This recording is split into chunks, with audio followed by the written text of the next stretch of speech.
যখন নারী নিজেকে বদলে ফেলে দুনিয়া তাকে চিনতে পারে না।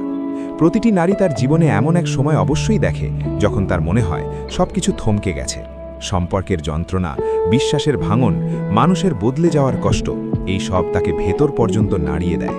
কিন্তু দুনিয়া একটা কথা কখনোই বোঝে না, যে ব্যথা নারীকে ভেঙে দেয় সেই ব্যথাই তাকে সবচেয়ে বিপজ্জনক করে তোলে। কারণ একটা সময়ের পর সে বুঝে যায় যে তার কারো কাছে আশা রাখার দরকার নেই, কারো ভ্যালিডেশন বা অনুমোদনের প্রয়োজন নেই। আর এটাই সেই মুহূর্ত যেখানে তার রূপান্তর, ট্রান্সফরমেশন শুরু হয়।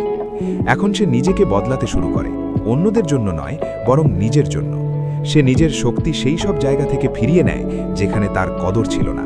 সে নিজের আবেগ সেই সব মানুষের থেকে ফিরিয়ে নেয় যারা তাকে খেলনা মনে করত। সে নিজের সময় সেই সব পরিস্থিতি থেকে ফিরিয়ে নেয় যা তাকে শুধু ক্লান্ত করছিল। ধীরে ধীরে সে নিজের জন্য জায়গা তৈরি করে।